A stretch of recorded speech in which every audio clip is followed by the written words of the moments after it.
देखो plastic pollution is accumulation of plastic waste in environment which negatively affect all living things and their environment। ये आपके जो environment है और आपके जो जितने भी जीव जंतु उन पर नेगेटिव इम्पैक्ट डालता है, ये तो इसमें कोई डाउट। कैसे इम्पैक्ट डालता है आपने देखा होगा ना, जैसे जानवर है, जैसे गाय वगैरह रहती है शहरों में, वो प्लास्टिक खाती है तो कितना नुकसान होता है उनको शरीर को, बताइए। काफ़ी नुकसान होता है ना। हाँ बिल्कुल वही है, तो मानव के में वही है, अगर हम प्लास्टिक यूज देंगे ज़्यादा तो उनको छोटे छोटे माइक्रो प्लास्टिक है, माइक्रो बीड्स वो जाते हैं ना अपने पेट के अंदर भी।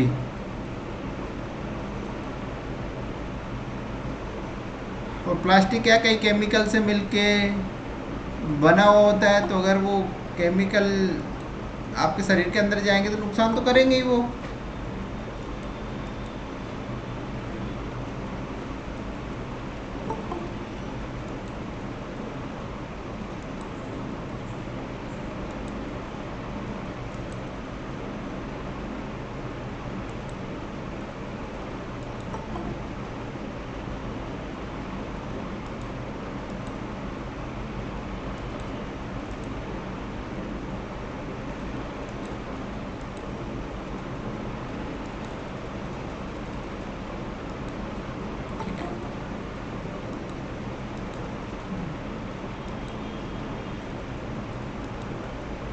ठीक है, तो 1950 से लेके अब तक लगभग 8.3 billion ton plastic has been produce, मतलब 18 सिंस 1950 से लेकर अब तक 8.3 बिलियन टन प्लास्टिक का उत्पादन किया जा चुका है।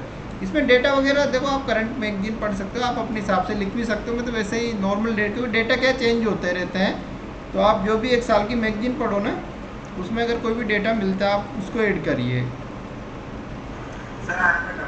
यस यस, हाँ यस यस लिख सकते हो। लगभग, लगभग का मतलब ये है कि यार देखो उसमें ये है 8.3 है तो आप 9 लिख सकते हो, बट आप ये नहीं 15 लिखोगे तो फिर वो गलत हो जाएगा, क्योंकि देखो ना कितना नंबर बढ़ जाएगा वो। ये 20 बिलियन लिख दिया तो वो थोड़ा गलत है मतलब। और डेटा का मतलब ये नहीं होता नंबर ही लिखो, आपको इन्फॉर्मेशन है, फैक्ट है, वो भी एक डेटा ही है आपका। मतलब कोई जरूरी नहीं नंबर लिखना, कोई जरूरी नहीं है जैसे हिस्ट्री पढ़ दो सन लिखना, कोई जरूरी नहीं है। अगर आपसे आता है तो लिख दो, गलत मत लिखो, मतलब क्योंकि वो अगर टीचर को पता लगेगा आप तुक्का लगा रहे तो आपके आंसर में नेगेटिव पॉजिटिव हो जाए, नेगेटिव हो जाएगी वो चीज़ें। देखो डेटा इनसे नंबर नहीं मिलते, बट क्या है आपके आंसर को थोड़ा अच्छा बना देते हैं। ये नहीं कि आपने डेटा नहीं लिखा था आपको नंबर नहीं मिलेंगे, ऐसा नहीं है। अगर आपका कंटेंट ठीक है तो आपको नंबर मिलेंगे। अगर आपको याद है, जैसे कोई भी आर्टिकल आपको लिखना है, अगर आपको याद है तो आप लिख दीजिए, अगर आपको याद नहीं है तो फिर मत लिखिए। देखो एक बात ध्यान रखिएगा, मतलब टीचर ये मान के आंसर लिखिए कि टीचर को देखो आप पागल नहीं बना सकते। अब आपका देखो मान लो आपका ये एक्सपीरियंस, जिस मैं चेक करता हूँ कभी तो मुझे आइडिया लग जाता है कितना दम है आंसर में, तो उनको भी आइडिया लग जाता है इन चीज़ों के बारे में। तो आप आपको जो आता है वही लिखिए। आप पॉइंट है जैसे आप कंटेंट वगैरह उसमें तो कोई ऐसा कोई फिक्स होता नहीं है, क्योंकि मान लो किसी का पॉल्यूशन के नेगेटिव इम्पैक्ट क्या है तो उसमें एक दो पॉइंट इधर उधर हो सकते हैं।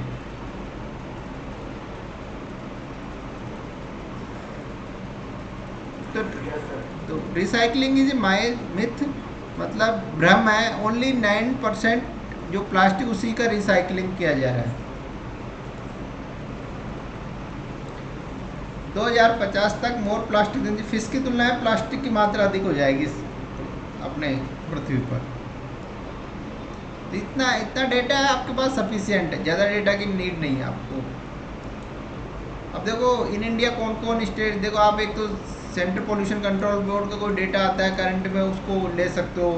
ये फिक्की है, ये औद्योगिक संगठन है ना, फिक्की ये औद्योगिक समूह है ये, इसके बारे में कोई डेटा आता है ये, या कोई भी दूसरा फिक्की और एक दूसरा संगठन और है ना औद्योगिक संगठन है, क्या नाम है फिक्की जैसा ही, क्या नाम उसका, CII है ना,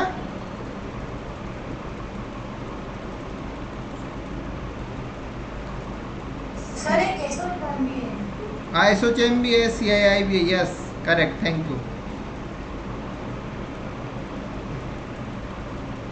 क्या है CII की फुल फॉर्म बताइए?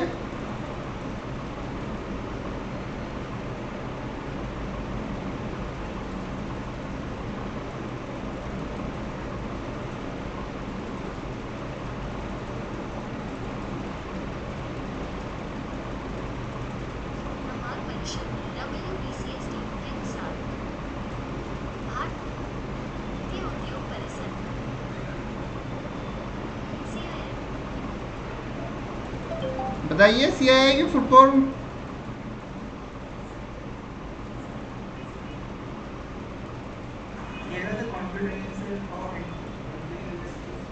यस, भारतीय उद्योग महासंघ है ना, परिसंघ ऐसा कुछ, ठीक है।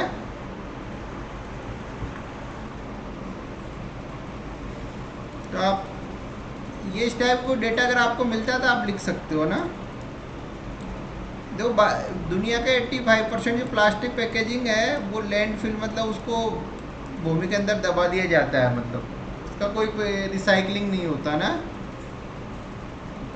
और जो प्लास्टिक प्रोडक्शन है आपका 2060 तक ट्रिपल हो जाएगी। जो वर्तमान में जो प्रोडक्शन हो रहा है उसकी तुलना में 3 गुना प्रोडक्शन होगा 2060 में। और only 9% of annual plastic was recycled, waste recycled, मतलब जो प्लास्टिक वेस्ट है उसका 9% ही रिसाइकिल किया जाता है। तो इतना डेटा अगर आपको याद है तो सफिशियंट है आपके। देखो कितना डेटा हो गया, इतना डेटा हो गया आपका एक आंसर। ये डेटा लिखो, उसी में एक आंसर हो जाएगा ना आपका।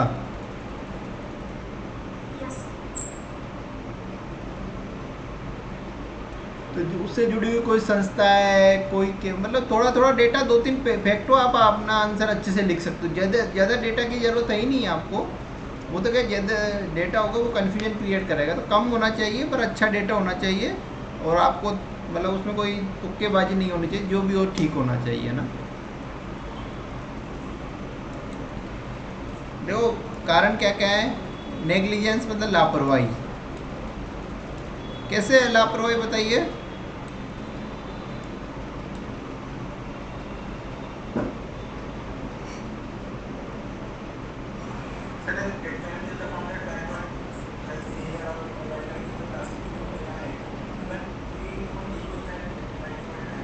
Yes yes. अब जैसे आप और हम सब्जी लेने जाते हैं तो कपड़े का थैला भी तो ले जा सकते हैं ना। बट क्या लापरवाही करे, कौन कपड़े का थैला लेके जाएगा। लोग समझते हैं यार थैला लटका के लेके जा रहे हैं, इज्जत का तो वो कई सारे लेकिन नेग्लिजेंस मतलब हमारी आने वाली पीढ़ी के प्रति, हमारे स्वास्थ्य के रिगार्डिंग, एनवायरनमेंट के रिगार्डिंग हमारी कोई जिम्मेदारी नहीं है। और दूसरी मतलब हम जिम्मेदारी समझते ही नहीं है। दूसरी बात यह है कि चलो आप पॉलीथीन का, प्लास्टिक का यूज करते हो, उसको कहीं भी फेंक देते हो ओपन एरिया में, उसको सही ढंग से उसका निस्तारण भी नहीं करते, तो वो क्या है, जो जानवर है आपके वो खाते हैं उसको, नालियाँ ब्लॉक हो जाती है, जानवर खाते हैं, तो कितना नुकसान होता है उनको बताइए।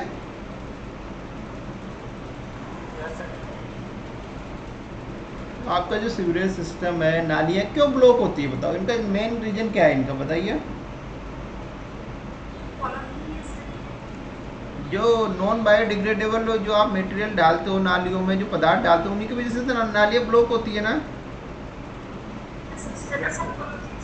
यस।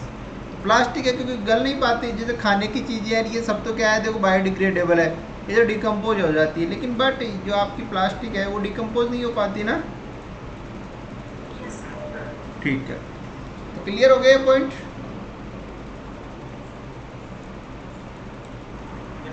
दूसरा हाई यूजेज, तो इसका क्या प्लास्टिक का उपयोगिता, जो उपयोग किया जाता है उसकी मतलब क्या नाम है, क्वांटिटी बहुत ज़्यादा है। कारण है लेक ऑफ इंटरनेट, ये ऑफ है इंटरनेट, ये alternate, sorry lake of alternate, इसके जो वैकल्पिक है ना उसका अभाव है। मतलब आप देखो, आप प्लास्टिक इतना यूज होने लगे, जब आप दूध की थैली देख लो या कुछ भी देख लो, प्लास्टिक का यूज किया जाता है। इसका कोई विकल्प है क्या अभी वर्तमान में बताइए।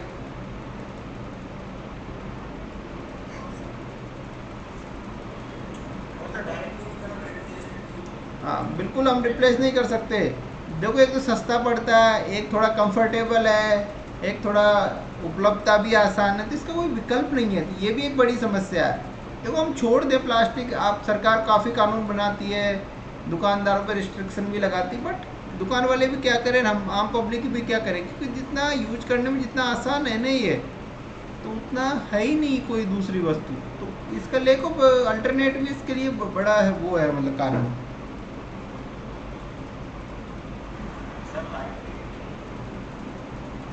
क्या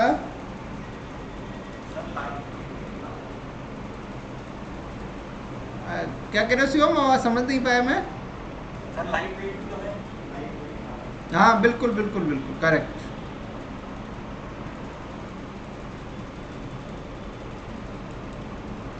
अर्बनाइजेशन और पॉपुलेशन ग्रोथ, नगरीकरण और जनसंख्या वृद्धि। अफोर्डेबिलिटी है मतलब वहनीयता, कम पे रुपये में उपलब्ध हो जाती है, कोई भी इसको वहन कर सकता है, सस्ता है काफ़ी, ठीक है, चीप है।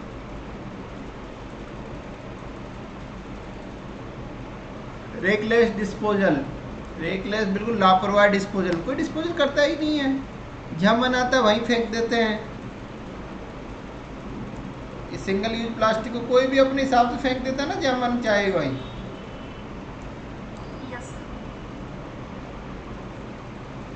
अगला ग्लोबलाइजेशन,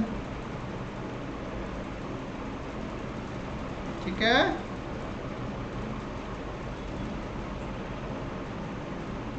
स्लो डिकम्पोजिशन, बहुत धीरे धीरे धीरे वर्षों लग जाते हैं इसके डिकम्पोज होने में।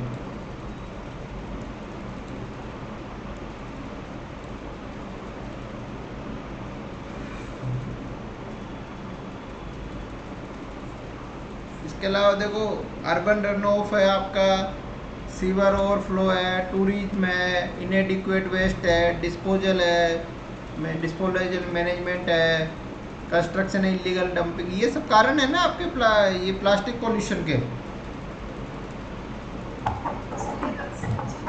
बताइए, बोलिए, कोई कुछ बोलना चाह रहा है? आवाज नहीं आ रही आपकी।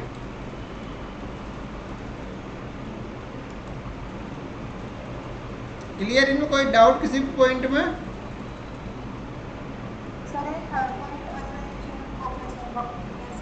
अर्बनाइजेशन, देखो शहरीकरण बढ़ेगा तो प्लास्टिक का यूज बढ़ रहा है ना, शहरों गाँव की तुलना में शहरों में प्लास्टिक का इनका, अगर कंज्यूमर वो उपभोक्तावादी संस्कृति बढ़ेगी तो आपकी प्लास्टिक का इनका यूज बढ़ेगा ना। गाँव में तो काफ़ी कम होता है ना।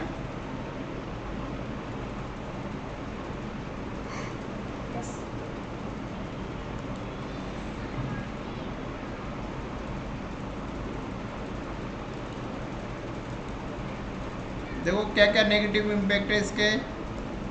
एयर पोल्यूशन होता है, अगर आप प्लास्टिक को जलाते हो तो उससे वायु प्रदूषण होता है ना।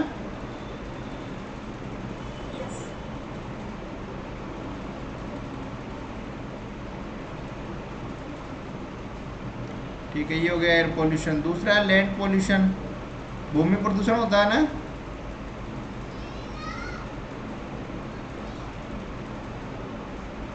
ठीक है,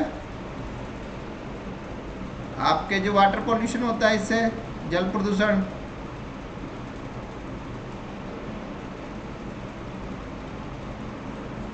इसके अलावा ये आपके जल प्रदूषण में देखो, एक तो सबसे पहले तो यह है कि जो आपका नदी अपवाह तंत्र उसको प्रभावित करेगा प्रदूषण, नदी अपवाह को, मतलब उसका पूरा अपवाह इकोसिस्टम दोनों को प्रभावित करेगा ना, प्रदूषित हो जाएगी नदी, पारिस्थितिक तंत्र को। ठीक है, इसके अलावा बताइए। यस करेक्ट, गंगा है, यमुना है। अब आप देख लीजिए यमुना की कंडीशन क्या है, जो गंदा नाला उससे भी बुरी स्थिति है यमुना की।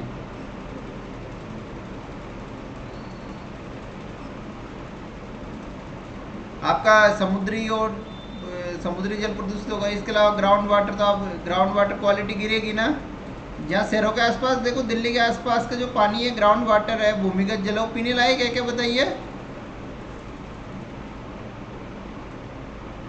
बताइए। तो ग्राउंड वाटर पीने लायक है कि दिल्ली के आसपास का? इसके अलावा जो मानव स्वास्थ्य है उसको भी वो भी प्रभावित होगा।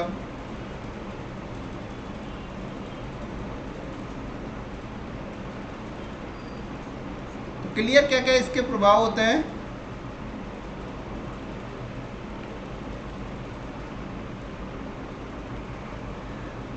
देखो अब इतने सारे पॉइंट आपने पढ़ लिए, आपका आंसर लिखने के लिए काफ़ी है ना ये।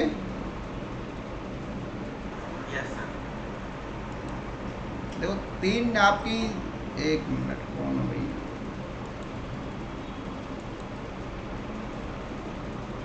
एनवायरनमेंट जो प्लास्टिक पोल्यूशन के प्रभाव उनको 3 भागों में बांट सकते हो आप। एक तो पर्यावरण पे क्या प्रभाव पड़ता है, एक आपके हेल्थ और सोइल पे क्या प्रभाव, सोशल इम्पैक्ट क्या है, और इकोनॉमिक इम्पैक्ट क्या है, आर्थिक प्रभाव। पहला तो क्या पर्यावरण, बताइए पर्यावरणीय प्रभाव क्या क्या पड़ते हैं इसके प्लास्टिक पोल्यूशन, बताइए।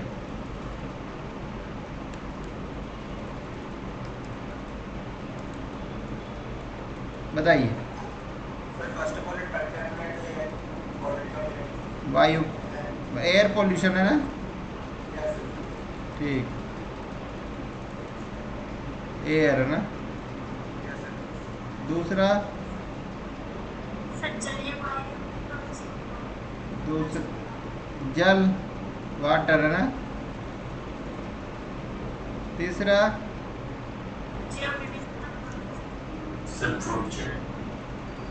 वो बायोडाइवर्सिटी हो गई, इसमें आ गया क्या, किसकी हो, आवाज़ नहीं आ रही आपकी।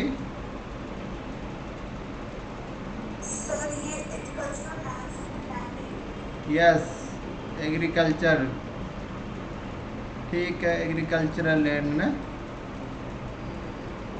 यस, और बताइए। हाँ वो सोयल हो गया ना, एग्रीकल्चर हो गया, इसी में आ गया।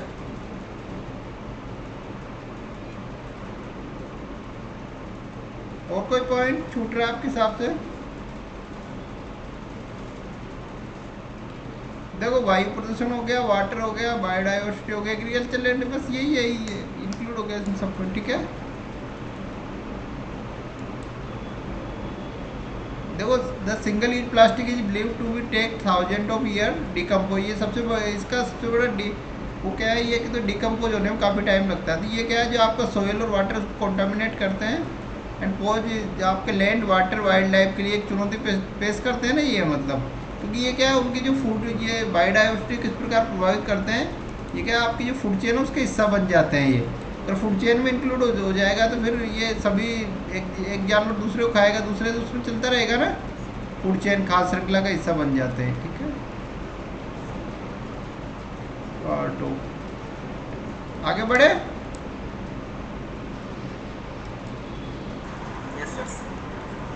इसके देखो ये बताइए इकोनॉमिक इम्पैक्ट क्या होता है इसके, प्लास्टिक पोल्यूशन, आर्थिक प्रभाव।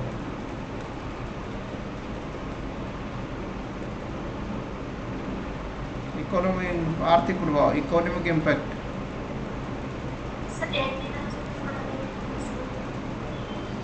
ठीक है, उससे आपकी कृषि आय कम होगी, और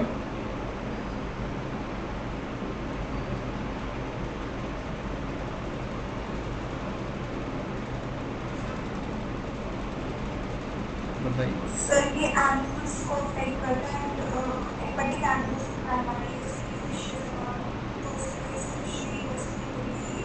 yes, correct correct, right right right right, correct.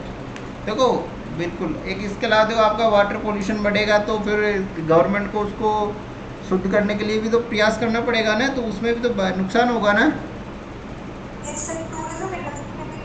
हाँ यस, टूरिज्म इंडस्ट्री भी आपकी प्रभावित होगी। इसके अलावा आपका अगर देखो प्लास्टिक पोल्यूशन से जो आपका सीवरेज सिस्टम है, अगर वो बाधित होता है तो गवर्नमेंट उसके लिए प्रयास करेगी, तो गवर्नमेंट को इकोनॉमिक नुकसान होगा ना इससे।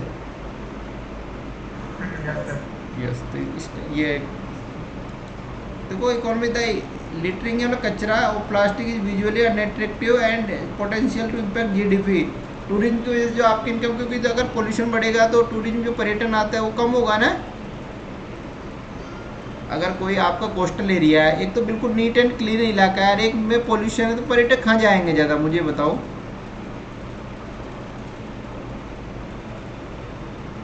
जो क्लीन एरिया होगा उधर ही तो जाएंगे ना, पोल्यूशन वाले एरिया में क्यों जाएंगे बताइए।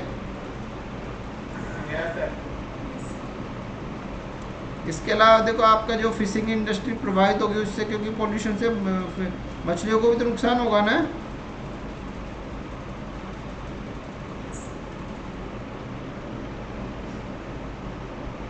ठीक है, ठीक है, क्लियर, आगे बढ़े।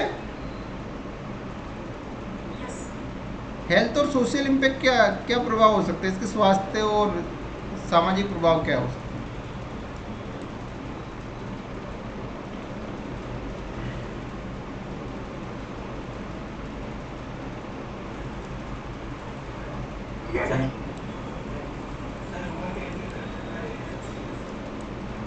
बताइए। पहला तो देखो मानव को क्या है, जो ह्यूमन है बीमारियों को होगी, तो बीमारी होगी तो नुकसान होगा ना, आपकी सोशल कैपिटल को नुकसान होगा।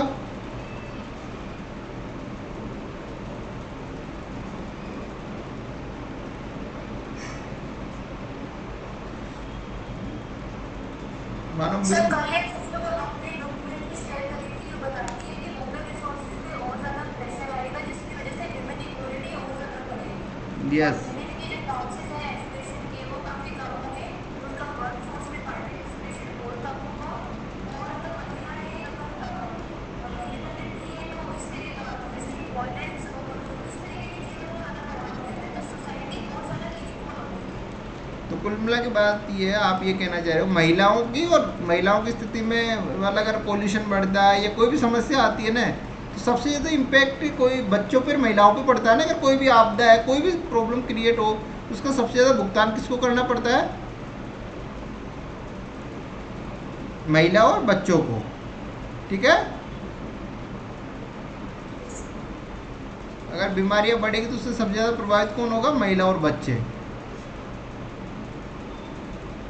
और पानी की दिक्कत होगी तो पानी मान लो पोल्यूटेड पानी मिल रहा है, पोल्यूशन, उसका सबसे ज़्यादा भुगतान महिला को ही दिक्कत आती है। महिला और बच्चे इन कार्यों में इन्वॉल्व होते हैं ना, पानी संबंधित जो घरेलू कार्य होते हैं उनमें। यस,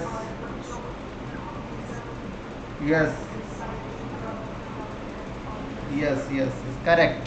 और सर जो माइनिंग वाले एरिया से ज़्यादा रिसोर्सेज बिल्कुल खत्म हो जाते हैं, तो वहाँ से लोग माइग्रेट करते हैं, यस, तो इसलिए वो जैसे माइग्रेट करते हैं, और जब वो माइग्रेट करते हैं तो वो बहुत ज़्यादा वल्नरेबल हो जाते हैं, जैसे कि चाइल्ड वेलबींग के बारे में सुना यस, होगा। Yes, yes, correct. Sir yes, बोलिए। ये है ना प्लास्टिक के रिलेटेड, राजस्थान के साइड में यस, कि ये जो कुरकुरे वगैरह होते हैं ना, यस, यस, यस, उनमें ना प्लास्टिक की मिलावट हाँ, बिल्कुल, बिल्कुल, करेक्ट, यस, यस, सर एक सर्वे हुआ था, उसमें तो चलाया गया था तो पता नहीं क्या था, तो उसमें ये बोला गया था कि ये ना बच्चों के फेफड़ों में जाना चाहिए, बिल्कुल। फेफड़े हाँ देखो, फास्ट फूड है उनमें बिल्कुल करेक्ट है, प्लास्टिक तो रहता है, मतलब थोड़ा बहुत तो, क्योंकि वो लगता ही ना, कुरकुरे आप लोगों ने खाए होंगे, मैं कभी कभी देख उनमें रहता है कुछ न कुछ, क्योंकि अपने इसको अट्रैक्टिव बनाने के लिए केमिकल वगैरह यूज करते हैं, तो इसमें कोई डाउट नहीं है, बिल्कुल करेक्ट है ये बात खान पान में। तो अगर अभी देखो बच्चे प्लास्टिक वगैरह खाएंगे, उस टाइप की चीज़ें खाएंगे, तो आप देखते हो जो फास्ट फूड खाते हैं उनके बच्चों की कंडीशन क्या होती है बताइए ना। बीमारियों से शिकार हो, बीमारियों का शिकार हो जाते हैं बचपन में। तो इसका देखो, प्लास्टिक जो भी पॉल्यूशन बढ़ रहा है, कोई भी समस्या क्रिएट हो रही है ना, तो उसका सबसे अधिक प्रभाव पड़ेगा बच्चों पे और महिलाओं पर। आगे बढ़े। देखो भारत सरकार के द्वारा क्या क्या प्रयास किए गए। अब आपको कुछ नहीं करना, अगर ये आपको ये पॉइंट भी याद है ना, तो अगर आप ये लिख दो ना, तो आपके ठीक ठीक नंबर आ जाएंगे, है ना। आपको कोई ज़्यादा क्रांति करने की जरूरत नहीं, पॉइंट पॉइंट भी तो कितने पॉइंट हो गए बताओ, आधा आंसर हो जाएगा इनसे तो आपका। नहीं होगा बताओ। तो अब आप सोचते हो, आप होता क्या, अपनी ये पढ़ ले वो पढ़ ले, जरूरत है इतना पढ़ने की बताओ।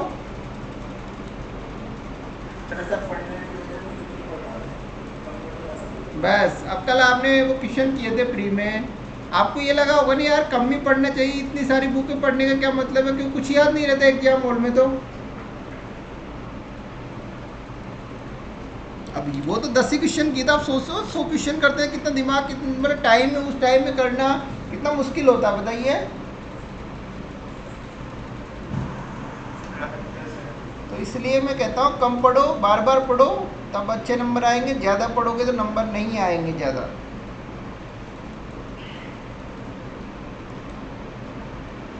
देखो प्लास्टिक वेस्ट मैनेजमेंट रूल है 2016 है, ठीक है, ये हो गया। फिर इसको संशोधन किया गया 2018 में, फिर उसके बाद 2021 में संशोधन किया गया। इसके बाद बैन ऑन अब इसमें एक ही कानून लिखना है आपको, बट रूल बनाए गए 2016 में, उनमें बाद में संशोधन होता रहा। बस आप ये नहीं लिखो अमेंडमेंट बार बार, बस ये मेनली आपको 2016 का, उसके बाद उसमें समय के अकॉर्डिंग और आवश्यकता के अनुसार संशोधन करती रही भारत सरकार। इसके अलावा देखो ban on single use plastic में बैन लगा दिया ना इंडिया में, पर अभी भी चालू है ना। कब लगाया था बैन? 1 जुलाई 2022 से बैन है ना। ठीक है। अगला पॉइंट है सस्टेनेबल डेवलपमेंट गोल 12 है, उसमें प्लास्टिक पोल्यूशन को कंट्रोल करने के रिगार्डिंग बातें दी हुई है ना। अगला है यूएन प्लास्टिक कलेक्टिव, ये भी अभियान है, ये वॉलेंट्री अभियान है, मतलब ये voluntary initiatives launch by the UNP India CII and WWF India, ठीक है। मतलब इंडिया और इन्होंने मिलके, भारतीय सीआईआई डब्ल्यूडब्ल्यूएफ इंडिया, इन्होंने मिलके काम मतलब वो किया है ये ना, ठीक है।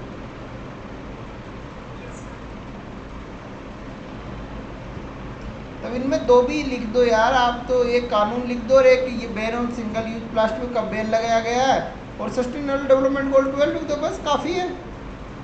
अच्छा आंसर हो जाएगा ना आप लोगों का, बताओ।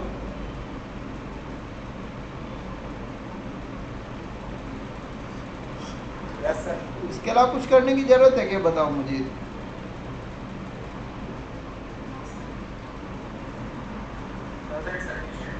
यस। इसके अलावा देखो आप, around 60 country of world have fully or partially restricted the use of non biodegradable polymers. Polymer ये प्लास्टिक ही होते हैं, इनको पॉलीमर से ही तो बनता है ना प्लास्टिक, साइंटिफिक वो। सिक्किम ऑर्गेनिक स्टेट है, आप इसका एग्जाम्पल ले सकते हो, इंदौर का एग्जाम्पल ले सकते हो, भोपाल का ले सकते हो। और इंडियन रेलवे ने भी पॉलीथीन पर इन पर प्रतिबंध लगा दिया। रेलवे में दिखती है कभी खाई पॉलीथीन आपको, ये प्लास्टिक?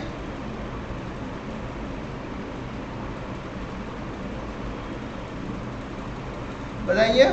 सिंगल यूज प्लास्टिक की बात कर रहा हूँ, वो प्लेट वगैरह मत बोलते ना, वो प्लास्टिक की, वो तो रहती है, वो तो परमानेंट है, वो तो फेंकते थोड़ी ना।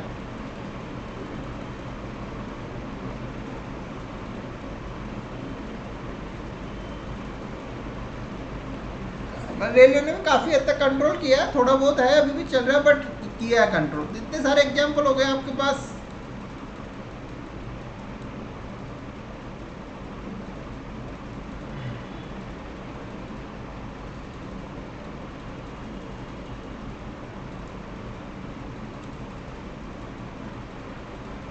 देखो single use plastic refer to the plastic item, मतलब सिंगल यूज प्लास्टिक का मीनिंग क्या होता है बताइए, क्या समझते हो आप सिंगल यूज प्लास्टिक से?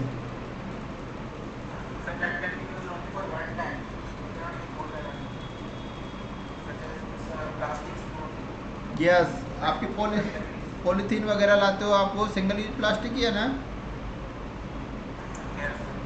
देखो प्लास्टिक के तो बहुत सारे प्रोडक्ट होते हैं, बट जैसे बाप की बाल्टी है नहाने की, वो भी प्लास्टिक की होती है ना।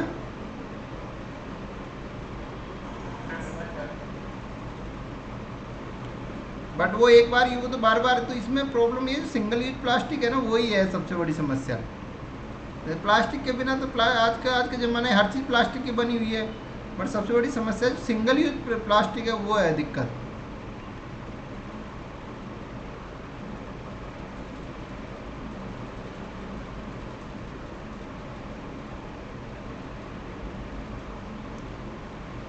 तो सबसे पहले जो प्रोडक्शन के जो स्टैंडर्ड है ना, हार्मोनाइज, मतलब उनमें सुधार किया जाए, ठीक है, या उनको कम किया जाए, या कुछ उनको चेंज करे, ताकि मतलब पर्यावरण के अनुकूल, ठीक है।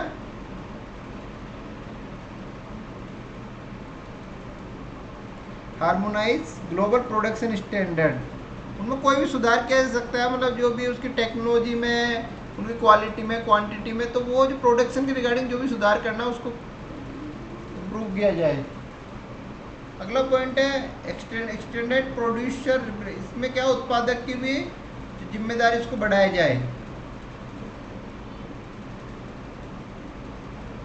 अब क्या है, जो उत्पादन करने वाला उसको कोई मतलब नहीं होता, वो अपने लाभ के लिए उसको पैसा चाहिए उसके, तो इसमें क्या है, जो उत्पादक है उसकी भी कोई कुछ न कुछ जिम्मेदारी फिक्स की जानी चाहिए।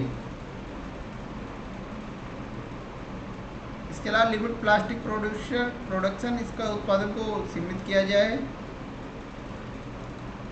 इसके अलावा इसमें invest in circular recycling and waste management. क्या होता है सर्कुलर रिसाइकलिंग?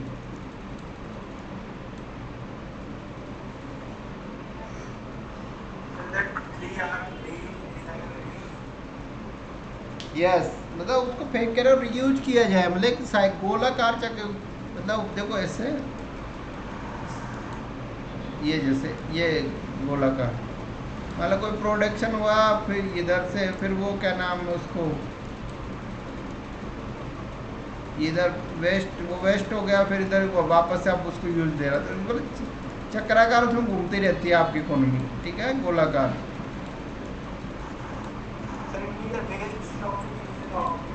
क्या पूछना?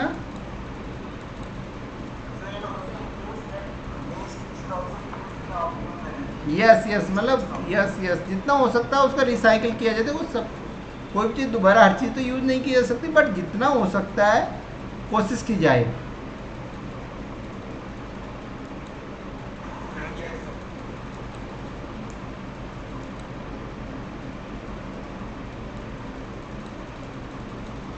स्टॉप फॉसिल फ्यूल सब्सिडीज, जो आपके जीवाश्म ईंधन संबंधित सब्सिडी है उसको रोका जाए। मतलब कि इसके का फायदा होगा,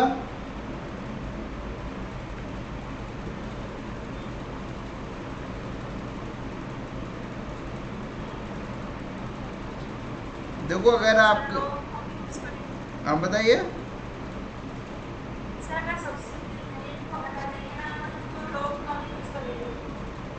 यस, क्योंकि जो प्लास्टिक के उत्पादन के लिए ईंधन की आवश्यकता होती है ना, अगर ईंधन महंगा होगा तो प्लास्टिक भी महंगा होगा, और महंगा होगा तो कौन यूज करेगा बताओ?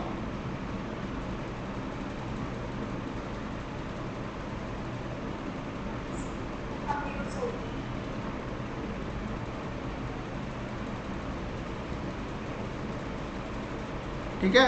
इसके अलावा देखो फॉर्मुलाइज प्लास्टिक पोल्यूशन क्लीन, इसको ऑर्गेनाइज वे में किया जाए। इसका पोल्यूशन को कंट्रोल करने का काम है ना, वो इनफॉर्मल की बजाय फॉर्मल वे में किया जाए ना।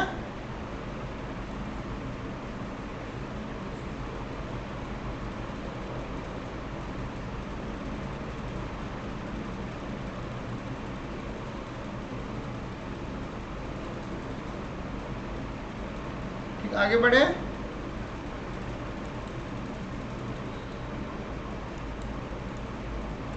क्या क्या चैलेंजेज है देखो प्लास्टिक पोल्यूशन के रिगार्डिंग। देखो plastic can not be filtered, micro plastic and micro beads, ये होता है ना आप कितना भी, अगर आपके पानी में और आपके खाद्य पदार्थों में या आपके फूड चेन में एक बार इंक्लूड हो गई ना, एक बार शामिल हो गई ना, तो आप कितना भी फिल्टर लगा लो, फिल्टर का यूज कर लो, वो आप उसको कर सकते हो फिल्टर, बताइए। No sir. एक लिमिट है ना इनकी भी।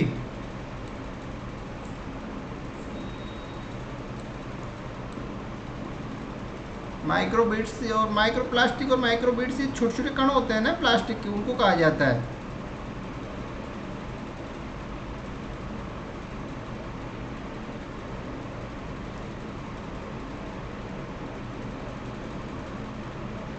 ये जो माइक्रो बीड्स किस में यूज की जाती है? आपकी स्किन के लिए जो पदार्थ यूज करते हो ना, कई सारे आप सिंथेटिक जो, उनमें आपके ये माइक्रो बीड्स यूज किया जाता है। तो micro beads which are used in personal care का product to help scrub off dead skin. ठीक है, ये काफ़ी नुकसानदायक होते हैं आपके, ठीक है, आपकी स्किन के, मतलब वो ठीक है, वो फायदे, तत्कालीन फ़ायदा हो सकता है, पर लॉन्ग टर्म में वो नुकसानदायक होती है चीज़ें। ठीक है। और ये माइक्रो प्लास्टिक आपके क्लॉथ में कितने छोटी छोटी प्लास्टिक होती है ना, ये आप कपड़े वपड़ों में कितने छोटे छोटे रेसे टाइप के यूज किए जाते हैं, धागे टाइप के।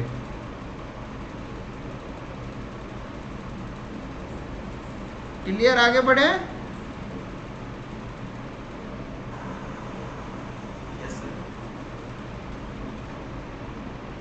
अगला स्प्यूरियस बायोडिग्रेडेबल प्लास्टिक। देखो मार्केट में क्या है, नकली जब खाने पीने का पदार्थ ही आ जाता है तो प्लास्टिक क्यों नहीं आ सकती, तो नकली ऐसे कि ये बायोडिग्रेडेबल है, भले ही वो बायो डिकम्पोज नहीं हो बट वो नकली प्लास्टिक काफ़ी है मार्केट में ना।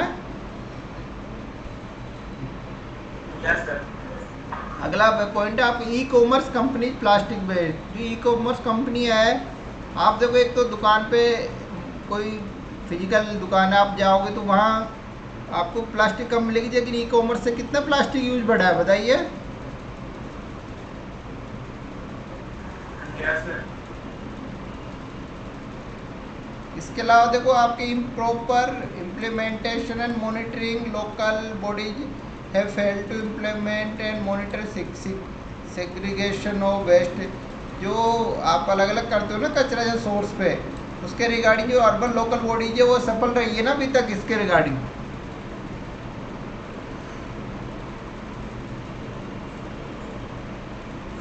देखो कचरा संग्रहण है, वेस्ट कलेक्शन किसकी जिम्मेदारी है मुझे बताओ।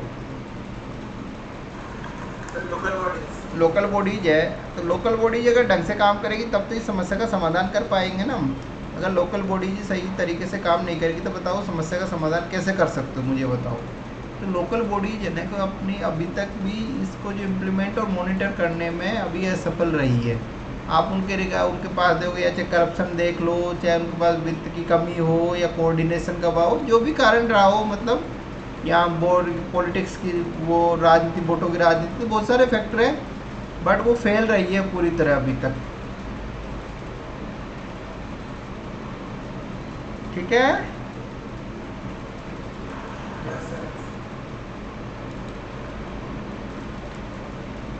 देखो कंसर्न रिलेटेड। अब देखो इसमें जो सिंगल यूज प्लास्टिक है ना, इसमें क्या क्या कंसर्न है आपके, देखो इसको हम क्यों बैन नहीं कर पा रहे हैं अभी तक।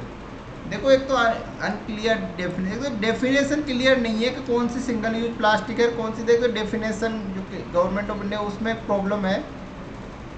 एक दूसरा है इसका अनवायबल, मतलब व्यवहारिक अल्टरनेट इसका है ही नहीं अभी तक कोई भी। बताओ कोई व्यवहारिक आप अल्टरनेट ढूंढ सकते हो इसका। अगर पॉलीथीन का अगर आपको मना कर दे कि भाई आपको, तो आप दूध किस में पैक करोगे, आप अपने खाद्य पदार्थ जो फूड प्रोडक्ट किस में पैक करोगे मुझे बताओ। कोई व्यवहारिक समाधान है आपके पास? नहीं है ना। तब जब तक देखो पॉपुलेशन इतनी हो गई, डिमांड इतनी बढ़ रही, कैसे आप पूर्ति करोगे। तो जब तक कोई व्यवहारिक समाधान नहीं होगा ना तब तक आप कंट्रोल नहीं कर पाओगे।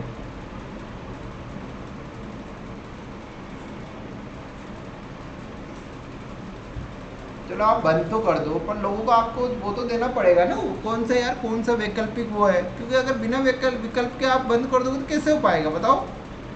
ये तो वही वाली बात होगी, आपको मुंबई जाना है, ट्रेन ही एक विकल्प है और आपको कोई दूसरा विकल्प ही नहीं विकल्प है, तो फ्लाइट है जो इतनी महंगी है, तो कैसे जाएगा इंसान, तो कैसे बंद करोगे आप ट्रेन को बताओ। Not possible. तो बस वो है। इसके अलावा लो क्वालिटी जिसकी रिसाइकलिंग होती है उसमें कोई क्वालिटी नहीं होती, उसका कोई ज़्यादा यूजफुल प्रोडक्ट भी नहीं बनता ना इनके रिसाइकलिंग से, और उसमें लेवल नहीं है क्वालिटी का। जैसे इसको आप रोड कंस्ट्रक्शन में यूज कर सकते हो और जगह, बट भारत में इतनी टेक्निक भी नहीं है, इतने बड़े स्तर पर अब इसको वो भी नहीं किया जाता कलेक्शन। ठीक है,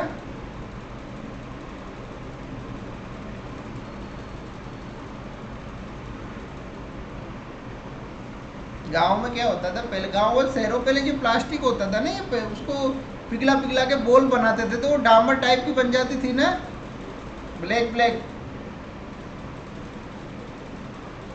बनाई है किसी ने? Yes sir. बनाई होगी ना गांव में। Yes sir. यस, तो अब आप उसको रोड कंस्ट्रक्शन में इनमें यूज कर सकते हो, मतलब बट उसके लिए टेक्नोलॉजी चाहिए बड़े स्तर पे, इसमें इसको ऑर्गेनाइज वे में किया जाए तभी हो सकता है।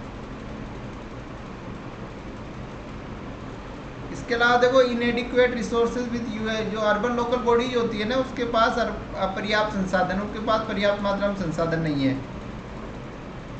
इसके लिए क्या उनके पास पर्याप्त मात्रा में रिसोर्सेज होने चाहिए। अगला है रोजगार।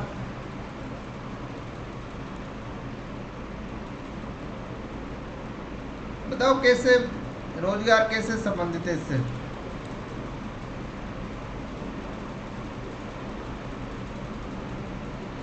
बताइए।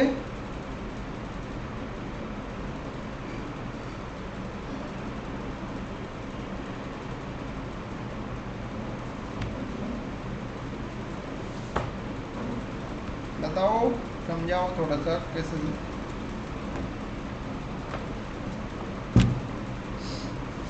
सर यस, अगर लोगों के पास रोजगार होगा है ना, उनके पास पैसा होगा तो वही ज़्यादा सामान सामग्री खरीदने के पास नहीं और कोई?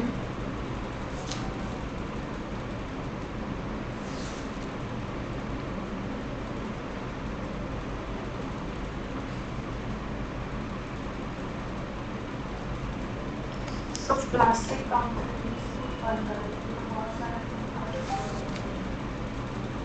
Yes correct. देखो प्लास्टिक में क्या है, कई लोग इससे जुड़े हुए हैं ना। देखो ban could have an impact on large number of people employed and units making the plastic product. तो आप एकदम तो बंद नहीं कर सकते ना। कितनी फैक्ट्रियाँ लगी हुई है भारत में प्लास्टिक के रिगार्डिंग, बताइए।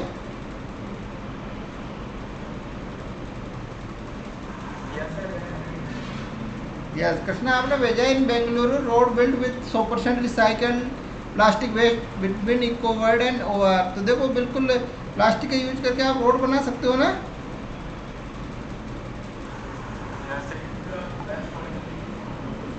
यस ग्रुप पे भेज दिया मैंने, आपने जो भेजा, ठीक है।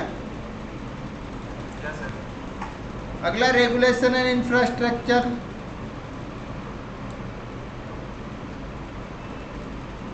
क्योंकि जो आप बैन लगाते हो ना, वो उनमें न तो आपके पास इतनी इंफ्रास्ट्रक्चर भी नहीं है, ना आपके पास इतने पुलिस है। तो पुलिस क्या क्या करेगी बताओ? वो अपराध को रोकेगी कि इनको रोकेगी बताओ?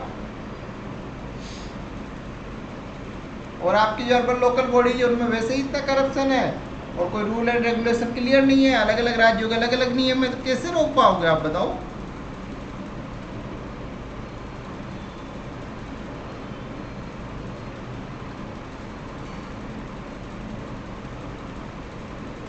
लेक ऑफ रिसोर्सेज है आपका, आपके पास मतलब भारत में अगर और कोई दूसरा भी यूज करे तो कोई संसाधन नहीं है इस टाइप के, तो वो चाहे किसी भी परिप्रेक्ष्य में सरकार के पास या इसके विकल्प के रिगार्डिंग कोई लेक ऑफ तो संसाधनों का। और दूसरा फाइनेंशियल डिस्ट्रेस। तो भारत में देखो बड़ी एक जनसंख्या का एक बड़ा हिस्सा जो आपके फल है सब्जी है वो कहाँ से खरीदता है? जो लोकल वेंडर होते हैं, स्ट्रीट वेंडर होते हैं, उन्हीं से खरीदता है ना। रेडी पटरी वालों से खरीद सकता है। अगर उनको चीपर अल्टरनेट नहीं मिलेगा तो कहाँ से सब्जी खरीदेंगे, कैसे मैनेज कर पाएंगे बताओ?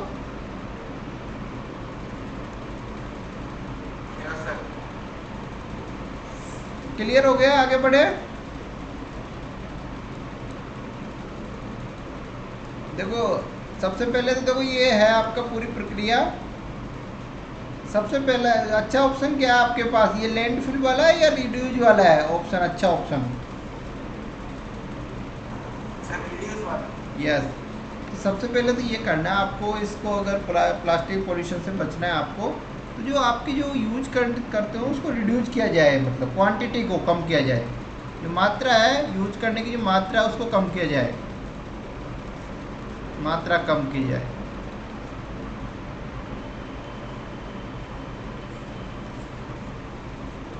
इसके अलावा देखो यूजिंग मटेरियल रिपीटेडली, मतलब बार बार कोई यूज कर लिया और आपको लगता है इसको रीयूज के, तो रीयूज करना चाहिए उसको, ठीक है।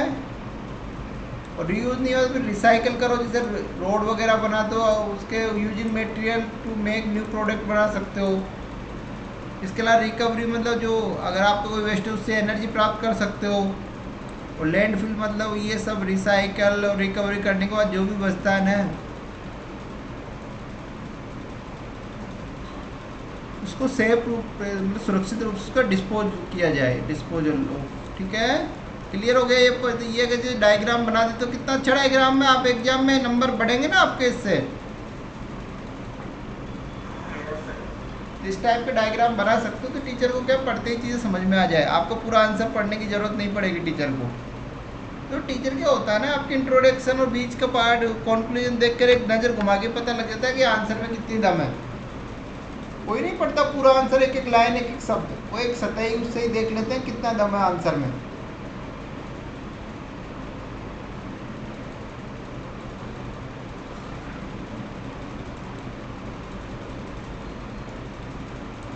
देखो अब इसमें क्या क्या किया जा सकता है इसके रिगार्डिंग, प्लास्टिक पोल्यूशन के regarding. Raising awareness amongst the public of the harm caused by plastic pollution through education and outreach program to modify behaviour. तो देखो आपको पब्लिक को जागरूक करना है, उसके लिए उनको जानकारी प्रदान करनी है और आउटरीच प्रोग्राम के माध्यम से उनको जागरूक करना है, मतलब। ठीक है, तो raising awareness amongst the public of the harm caused by plastic pollution through education and outreach program to modify, जिनके व्यवहार है उनके बिहेवियर को परिवर्तित करने के लिए। ठीक है, अवेयरनेस फैलानी है आपको। ठीक है ना, पहला वर्क तो ये हो गया। दूसरा है कि finding substitute for use and throw plastic and ensure alternative livelihoods for producer, waste picker and other group involve in the business will go a long way in the. देखो आप अगर प्रतिबंध लगा दोगे तो अभी तुरंत ही, बट आपको प्रतिबंध लगाने से पहले आपको एक अल्टरनेट खोजना है उसका। दूसरा, इससे इस क्षेत्र में जितने भी लोग इससे जुड़े हुए हैं ना, उनके लिए चाहे बिजनेसमैन हो, चाहे वो कचरा उठाने वाले हो, चाहे वो प्रोडक्शन कर रहे हो, वो उनके लिए एक विकल्प ढूंढना पड़ेगा। तभी आप देखो लॉन्ग टर्म सॉल्यूशन तब वही हो सकता है ना जिसमें किसी का रोजगार भी ना जाए और सबको मतलब उस पर प्रतिबंध भी लग जाए। तो उस टाइप का एक वो होलिस्टिक अप्रोच अपनानी पड़ेगी। नहीं तो अगर आप होलिस्टिक अप्रोच नहीं अपना पाओगे तो आप प्रतिबंध नहीं लगा सकते। बताओ, आप लगा सकते हो प्रतिबंध?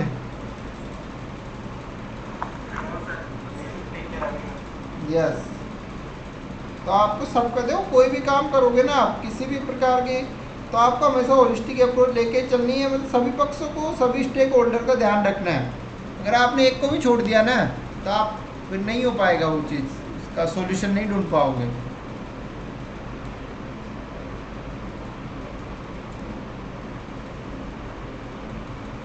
ठीक है, Yes, sir. The government should not only place fine for not adhering to the guideline but incentive. देखो आप अन्य देखो, फाइन के आधार पे किसी को कंट्रोल नहीं कर सकते। आपको जो उद्योग है या कोई भी उनसे जुड़े हुए लोगों को इंसेंटिव भी देना होगा, मतलब उनको प्रोत्साहित भी करना होगा। ठीक है, समझ आ गई ना बात? इसके बाद है अगला पॉइंट है, along with proper monitoring promoting responsible consumerism is very important. जो देखो आप प्रॉपर मॉनिटरिंग बढ़ा दो, पर उपभोक्ता को भी सतर्क करना पड़ेगा ना आपको। उपभोक्ता को, अगर उपभोक्ता पॉलीथीन खरीदना बंद कर दे, अगर शाम को सब्जी लेने थैला लेके जाए अगर कपड़े का, तो फिर कंट्रोल हो सकता है ना। Yes, sir. ठीक, अगला पॉइंट है आपका identify and engage key stakeholder group like retailer, consumer, industry representative, local government, manufacturer, civil society, environmental group and tourism in order to. तो ये आपको इनको सबको इंगेज करना पड़ेगा, जितने भी। देखो इसमें कितने वो दिए हैं, मतलब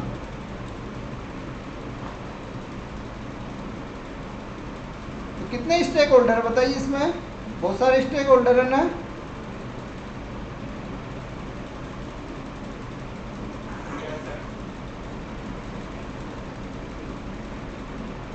ठीक है, citizen also have to bring behavioural change and contribute by not littering helping. ठीक है, ये तो पढ़ ही लेना।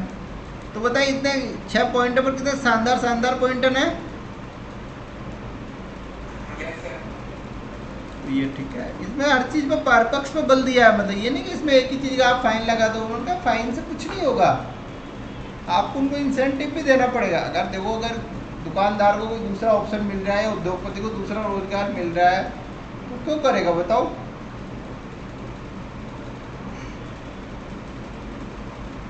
तो जुर्माना फाइन लगाना प्रत्येक समस्या का समाधान नहीं हो सकता। वही है, वो 6 पॉइंट है, ये कुछ उनमें कुछ कुछ इसमें भी है। देखो न्यू लॉ, इसमें वे प्रोड्यूसिंग कंपनी की जिम्मेदारी तय की जाए, अल्टरनेटिव का सर्टिफिकेशन हो, एफिशिएंट वेस्ट मैनेजमेंट सिस्टम होना चाहिए, segregation of waste at source, collection and recycling, promote alternative है, expand the use of biodegradable plastic है, नॉन कंप्लायंस के लिए अलोकेशन, ये सेंट्रल पोल्यूशन कंट्रोल बोर्ड और अदर एजेंसी जिनसे जुड़ी हुई है ना, उनको संसाधन दिए जाए। इसके अलावा देखो अवेयरनेस और इंडस्ट्री, जो इसमें आम पब्लिक के लेवल पर जागरूकता, और उद्योगों में क्या क्या होते हैं, वो एक तो अवेयरनेस फैलाई जाए, एक फॉर ये रिफ्यूज है, रिड्यूज है, रीयूज, रिसाइकल, उद्योग के रिगार्डिंग टेक्नोलॉजी इंप्रूव की जाए, शिफ्ट टू सस्टेनेबल मटेरियल के रिगार्डिंग शिफ्ट किया जाए, और ये जो आपको प्लास्टिक, उसको टेक्सटाइल इंडस्ट्री में यूज कर सकते हो ना, प्लास्टिक रोड कंस्ट्रक्शन है, प्लास्टिक टू फ्यूल कन्वर्जन है, प्लास्टिक का उपयोग करके ईंधन बना सकते हो आप लोग।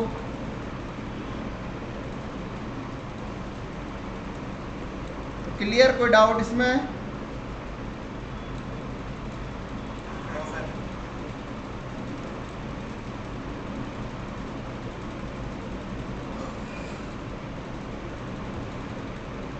देखो 2022 में ये रूल आया था, plastic waste management amendment rules 2022 में क्या किया गया था कि जो एक्सटेंडेड प्रोड्यूसर, जो उत्पादक, उनकी रेस्पॉन्सिबिलिटी के साथ साथ सिंगल यूज जो प्लास्टिक को प्रतिबंध लगाया गया, ठीक है, 1 जुलाई 2022 से।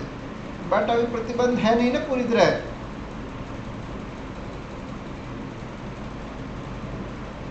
इसमें क्या किया गया, एक्सटेंडेड प्रोड्यूसर रेस्पॉन्सिबिलिटी, क्या उत्पादक, मतलब उत्पादक की जिम्मेदारी उसको वृद्धि कैसे किया गया, उत्पादक की जिम्मेदारी में वृद्धि कैसे, बताइए।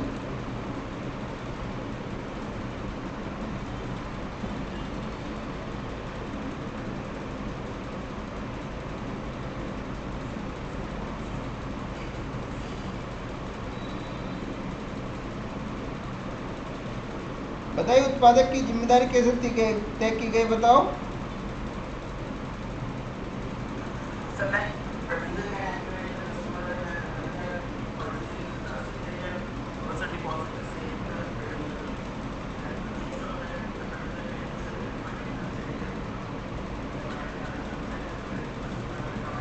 Yes, correct. अभी तो क्या था, पहले तो उत्पादक ने अपनी प्रोडक्ट बेच दिया, उसको कोई मतलब नहीं है। बट अब उत्पादक की भी जिम्मेदारी कि भाई आप भी जिम्मेदार हो, अगर इसका समाधान नहीं हो पाता, इसको सही से डिकम्पोज नहीं हो पाता है, तो उत्पादक की भी जिम्मेदारी तय की गई।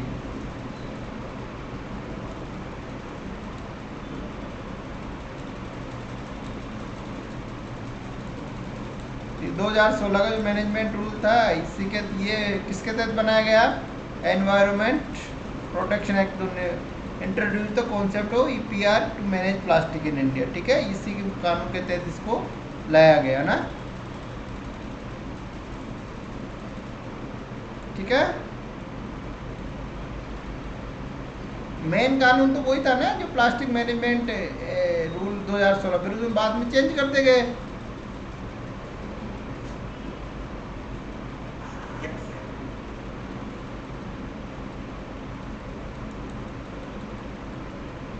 इसके अकॉर्ड नए रूल के 4 भागों में बांटा गया था प्लास्टिक को, पढ़ लीजिएगा, इसमें कुछ नहीं है। Will include rigid plastic packaging, will include flexible plastic packaging of single layer, multi layer, more than one layer with different type of plastic, ठीक है। देख लीजिए ये जो कैसे पैकिंग की जाए उस हिसाब से प्लास्टिक को, ये मल्टी लेयर प्लास्टिक पैकेजिंग का है ये, और ये इंक्लूड और लाइक पैकेजिंग कैरी बैग, देख लीजिए इसमें कुछ नहीं है, तो कैटेगरी है वो। इसमें रिसाइकलिंग और रीयूजिंग के रिगार्डिंग भी, मतलब ये 2022 में जो संशोधन हुआ उसमें कहा गया कि जितने भी प्लास्टिक प्रोडक्ट है उनका आपको रीयूज और रिसाइकिल बढ़ाना है, मतलब, ठीक है।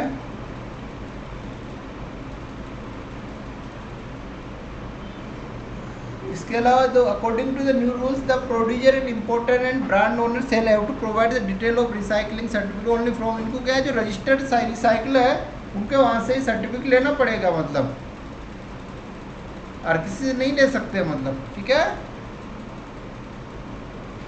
इसके अलावा कितनी आपने क्वांटिटी उनको डिस्पोजल के भेजी है, ठीक है। उनको एनुअल रिटर्न भरना पड़ेगा ऑनलाइन पोर्टल पे, है ना, इसका डिस्पोजल के रिगार्डिंग। आगे बढ़े तो अभी सेंट्रलाइज्ड ऑनलाइन पोर्टल है, ठीक है। The government has also called for establishing a centralized online portal by Central Pollution Control Board for the registration as well as filing and of annual return by producer, imports and brand owners. Plastic waste process, ठीक है, तो कर ही लेना। तो ये क्या centralise data हो जाएगा, एक तरह से एक सिंगल पॉइंट पे डेटा मिल जाएगा ना इससे। और ऑनलाइन पोर्टल का क्या फायदा होता है बताओ?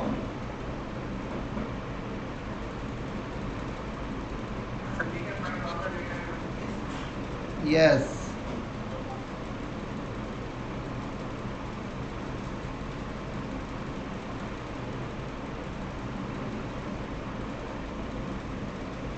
आगे बढ़े।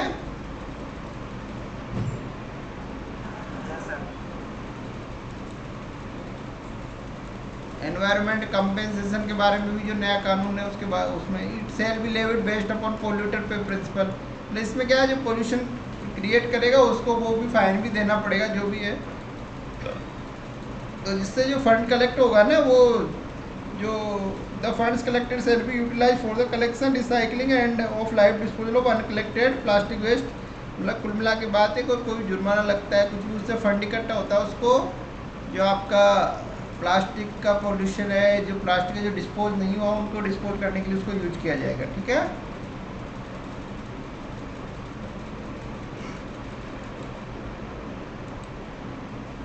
Setting up of committee, the government has announced the setting up of a committee which shall be constituted by Central Pollution Control Board under chairpersonship of CPCB chairman, ठीक है। तो to recommend measure to environment ministry for effective implementation of EPR including amendment, ठीक है। ये तो पढ़ लीजिए।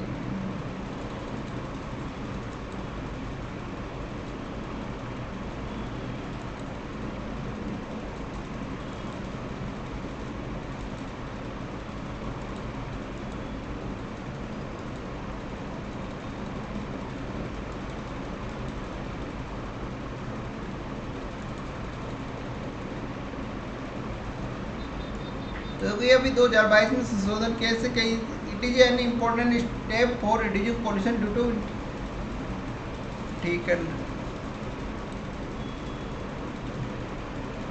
ये पढ़ लेना, इसमें कुछ है नहीं, है तो नॉर्मल है।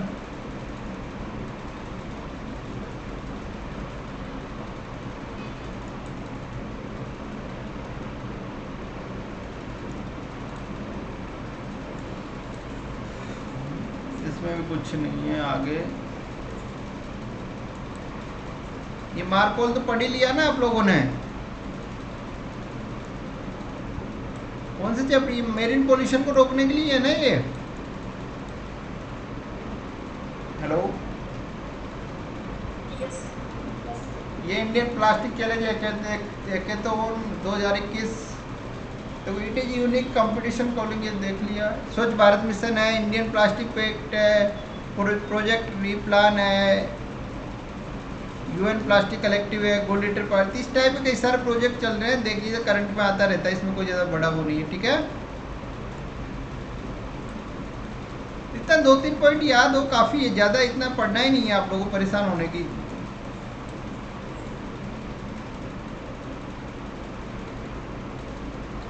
देखो, despite challenging condition India must not turn it back to, देखो भारत में चुनौती के बाद भी भारत को पीछे नहीं हटना चाहिए प्लास्टिक पॉल्यूशन कंट्रोल करने से, क्योंकि ये देखो it is vital for the government and for the rest of industry to stay the court cut the amount of, देखो गवर्नमेंट क्या पॉल्यूशन की समस्या है पर इससे पीछे नहीं भाग सकते, आपको सर्कुलर इकोनॉमी को बढ़ावा देना पड़ेगा आपको उसका यूज भी कम करना पड़ेगा, आपको उसको एफिशिएंट तरीके से भी यूज करना पड़ेगा। दूसरा क्या है, इसके रिगार्डिंग कोई दूसरा विकल्प उसको भी ढूंढना पड़ेगा ना। तो government, ministry and national level, local level must follow. इसमें क्या है, देखो सभी राज्यों को और सभी टाइप लोकल, स्टेट और सेंट्रल गवर्नमेंट सबको मिलकर काम करना पड़ेगा। अकेला आदमी नहीं कर सकता, कोई एक व्यक्ति एक राज्य इसको कंट्रोल कर सकता है, बताओ?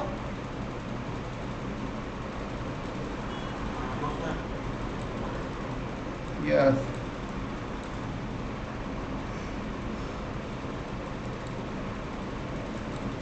Plastics are inexpensive because they are made with substance, क्योंकि इसमें क्या जो भी ईंधन यूज किया जाता है या कुछ भी जो प्लास्टिक की बनाए जाते हैं उसमें क्या सब्सिडाइज ऑयल यूज किया जाता है। तो अगर सब्सिडाइज ऑयल यूज करोगे तो आपकी रेट भी कम होगी, रेट कम होगी। तो अगर आप सब्सिडी दे रहे हो प्लास्टिक और उससे पोल्यूशन फैल रहा है, देश के संसाधनों का नुकसान है ना।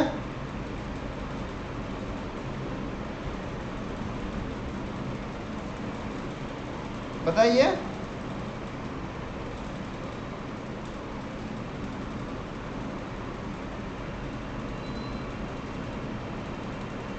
अगर आप सब्सिडी भी दे रहे हो, जैसे वो एग्रीकल्चर में सब्सिडी मिलती है, तो एक तो वो लाइट मिल रही है उसका नुकसान, और उसकी वजह से दूसरे संसाधन बर्बाद हो रहे, वो भी तो नुकसान ही है ना। Yes, sir. ठीक है। प्रमोटिंग अल्टरनेटिव मटेरियल रीयूज, ये पढ़ लिया आपने, आगे बढ़ो।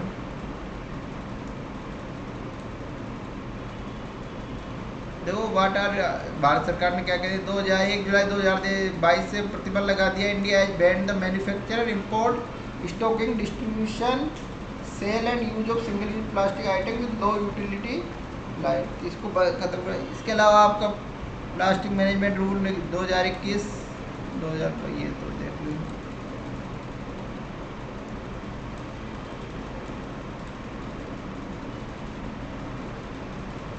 Thickness of plastic carry bag increase 50 micron से कितना बढ़ा दी, 120 माइक्रोन, 50 अब 120।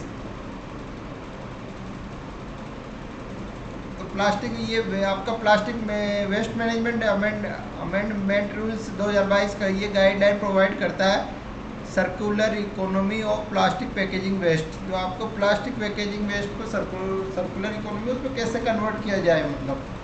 ठीक है।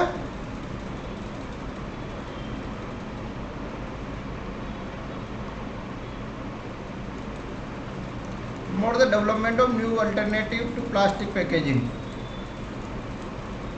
Promote the development of new alternatives. ठीक है, तो ये तो हो गया। तो बताइए, प्लास्टिक पॉल्यूशन क्लियर हो गया ना? इसमें कोई डाउट हो तो बताइए। No, sir. Clear.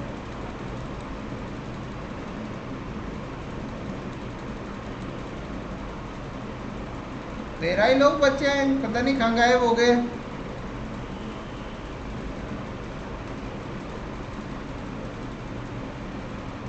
तो अब ये बताइए, एक तो आंसर लिखना स्टार्ट कीजिए प्लीज।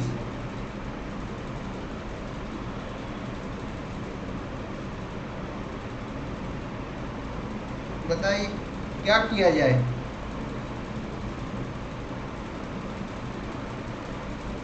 इसलिए मेरा क्या है, लिख के नहीं भेजते, वो पहले इतने क्वेश्चन दिए हैं तो तभी मैं अब भेजूँ। क्या क्वेश्चन भेजूँ, आप लिखते नहीं तो कैसे क्वेश्चन भेजा जाए, बताओ।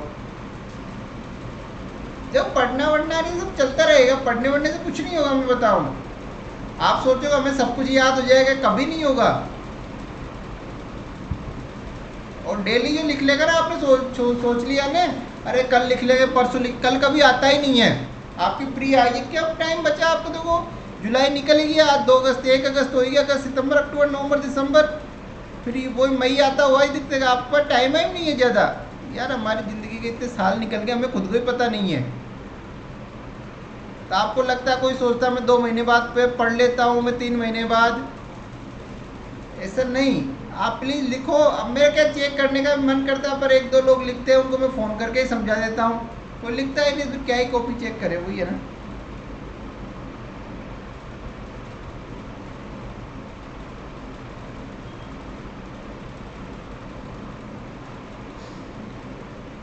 पहले मैं क्या टेप खरीद, वो जो एप्पल का टैब है वो खरीदने की सोच रहा था कि यार खरीदे बच्चे आंसर, पर 3-4 बच्चे आंसर लिख दे, मैं इनका प्रिंट लेके वैसे ही चेक कर दिया करेंगे, इनमें क्या वही है ना। तो आप लिखिए यार, आप लोग मेहनत नहीं करते, फिर मेरा भी जोश थोड़ा ठंडा वो हो जाता है कि यार जब बच्चे ही नहीं पढ़ते तो फिर अपन क्या ही करें।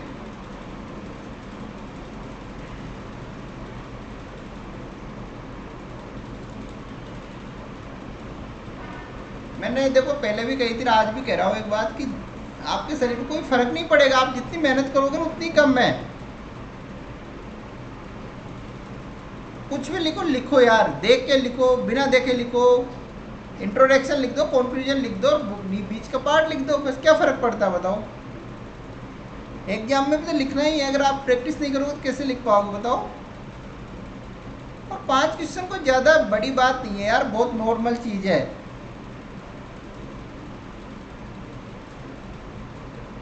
जो कुछ भी आता है कि यार गलत सही जो कुछ लिखोगे ठीक ही लिखोगे, क्योंकि आप लोगों ने सबने ग्रेजुएशन तो कर ही लिया, तो आपको इतना नॉलेज है, आप लिख सकते हो मतलब। और जो इनोसेंट वे में, मैंने एक बात बताऊँ आपको, जितने भी आप लोगों ने आंसर लिखे ना, जिनके बारे में आपको बिल्कुल नहीं पता, जिन जो किताब का पढ़ा हुआ आंसर, किताब से रटा हुआ आंसर सीधा दिख जाता है, बट जो आप बिना देखे जो आंसर लिखते हो ना, सबसे एक्सीलेंट आंसर वही होता है।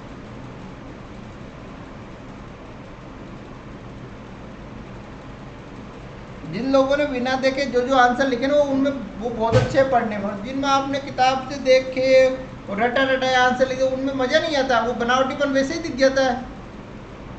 तो किताब की चीज़ पढ़ने में बहुत दिक्कत होती है, और आपकी खुद की लिखी हुई चीज़ में अच्छा लगता है मतलब।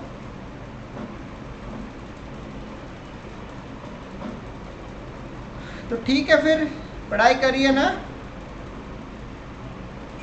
जी सर। कल मैं क्या यार इंदौर जाऊंगा 2 दिन के लिए, मेरे क्या वहाँ कुछ प्रोग्राम, मतलब एक दिन तो पेंशनरों के साथ मीटिंग है और एक दिन आईएसपी के साथ मीटिंग है। तो मैं कोशिश करूंगा, अगर कल मैं 2 बजे निकलूंगा, 5-6 बजे तक पहुँच गए तो ले क्लास, तो कल की क्लास मिस हो सकती है, परसों के दिन मैं ले लूँगा, ठीक है। Yes, sir. पर आप क्वेश्चन लिखिएगा, मान लो कल क्लास नहीं होती तो कोशिश ये करिएगा यार आपको जो क्वेश्चन दिए वो पूरे करो उस टाइम में मतलब। Yes, sir. तो प्लीज़ यार लिखो यार, लिखे बिना नहीं होगा सिलेक्शन। आप लिख लो, मैं कसम से बता रहा हूँ, कुछ मत करो यार, पढ़ लो जो भी पढ़ना, पर लिख लो मतलब।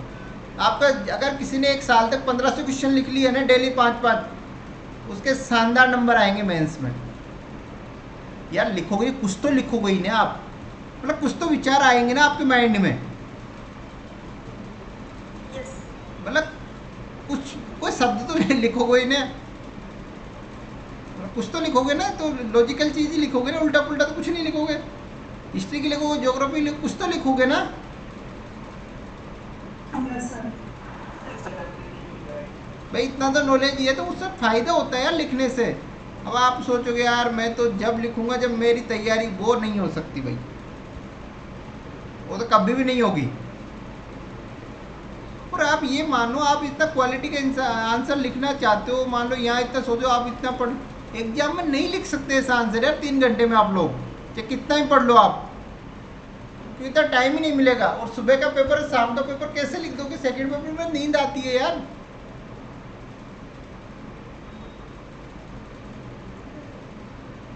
बताओ। सर आपने तो बताया। हाँ तो लिखे ही थे ना, तो मैं यही तो कहता हूँ, लिखने की प्रैक्टिस करो आप लोग, तो फ़ायदा होगा एग्जाम में। लिखेंगे सर रोज। मेरा कहने का मतलब ये पूर्ति कि ज़्यादा मतलब आप अपने सोचते हैं ना पढ़ते रहे पढ़ते रहे पढ़ते रहे, उससे नहीं होगा। आप लिखो, डेली प्रैक्टिस करो लिखने की। मेरा कहना ये है कि 5 क्वेश्चन जो डेली दे रहा हूँ ना, वो लिखो अच्छे से, ठीक है। Yes sir. चलिए ठीक है फिर, गुड नाइट। ठीक है, शुभ रात्रि।